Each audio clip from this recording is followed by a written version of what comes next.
અહીંયા 35 વર્ષથી રહું છું અને આ કચરાની અને રોડની સમસ્યા તો આજે કેટલા વર્ષોથી છે. અમે ઘણીવાર કહીએ છીએ. અમે આ રિંગ રોડ છે, 150 ફૂટ રિંગ રોડ છે, એ બધું અમારે આવ્યા પછી જો અહીંયા કાંઈ હતું નહીં.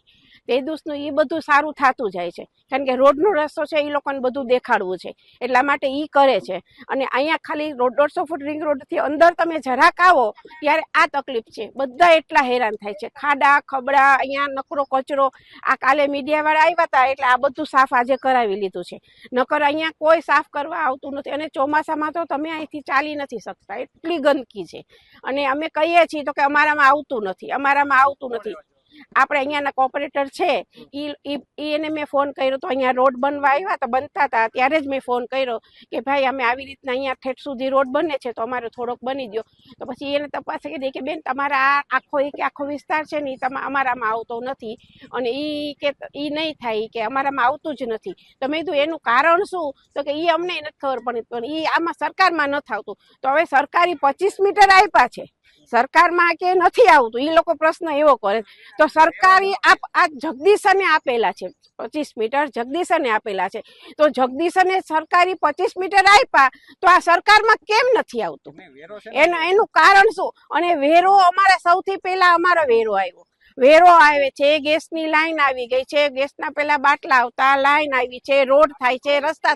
એ બહુ અમે બધાના આખા સોસાયટી, મોટી મોટી સોસાયટીમાં 2-3 વાર રોડ થાય ને ત્યારે અમે કહીએ ને ત્યારે અમારો રોડ થાય એકદમ સાવ ખરાબ રોડ. 35 વર્ષની અંદર બે વાર રોડ થયો છે. એ બધાનું થાય ને ત્યારે અમે કહીએ કે ભાઈ હવે રોડનું અમને કાંઈક કરી દો, અમને કરી દો. કે સોસાયટીમાં તો બધું થાય જ, કારણ કે અહીંયા સોસાયટી વાળા છે, અહીંયા થાય, અમે કહીએ તો ન થાય. પછી આટલા 35 વર્ષની અંદર 2 વાર રોડ થયો છે. અને હમણાં વાળવા વાળા નથી આવતા. વાળવાળાની ફરિયાદ કરે છે, વાળવા વાળાની બાઈ એક આવે છે, એની તકલીફ એટલી છે, વાળતી જ નથી. કહીએ છીએ તો વાળતી નથી, ઉપરથી વાળલા. એમ કહીએ ને કે ભાઈ તમે ધૂળ છે તમે લઈ લો, મારામાં નથી આવતું. વાળવા વાળા એવા પ્રશ્ન આપે છે. એમ કાંઈક કહીએ તો કે શું કઈ તહેવાર આપો, 7મ 8મ દો, ઓલું દો, બધું પૈસા લેવા આવે. અને 25-20 રૂપિયા તો લેતાય નથી, 50-50 રૂપિયા જ દો, 20 રૂપિયા કાંઈ નહીં એમ. અને આ અમારે આ છે ને તકલીફ છે અમારા ઘર. અમારા લતામાં 35 વર્ષથી, હું પોતે જૂની લઉં છું, અમે અમુક ઘર હતા તો તે દિવસની આ પ્રશ્ન છે. મહેરબાની કરીને સોલ્વ કરે તો સારું છે, નકર અમે તો રહેવાના જ છીએ. અમે કઈ અમારી એટલી બધી કેપેસિટી છે નહીં કે અમે મોટા બીજા સોસાયટીમાં જઈને અમે રહેશું. અમારી એટલા પૈસા વાળા અમે કઈ છીએ નહીં, તો સોસાયટીમાં અમે કેમ રહેશું? અમારે તો 25 મીટરમાં રહેવું જ પડશે, અમે ક્યાં જાશું ભાઈ? અને આ અમારા બચ્ચા છે, અમે લઈને અહીંયાથી જવું જ પડશે. સાજા થાય, માંદા થાય. હમણાં છોકરાઓને ડેન્ગ્યુ થઈ ગયું હતું, મારા મોટા છોકરાને ડેન્ગ્યુ થઈ ગયું હતું, બધાને થઈ ગયું હતું. શું છે? મચ્છરની એટલી તકલીફ છે. અને અમારા લતામાં શેરીમાં આવીને તમે જોવો તો. હું અહીંયા કિસ્મતનગર વોર્ડ નંબર 9માં રહું છું. અમે આજ 35 કે 30 વર્ષથી અહીંયા રહી છીએ. હાલની તકે અમારે રોડ અહીંયા 35 વર્ષની અંદર 2 વાર થયા છે. અહીંયા હાલની તકે અમે ઊભા છીએ ત્યાં આગળ ચોમાસામાં કે 2-3 દિવસ અહીંયા હાલવાની ઓલું રહેતું નથી, કે એટલી ગંદકી હોય છે ને કચરાનો એટલું હોય છે આમ કે.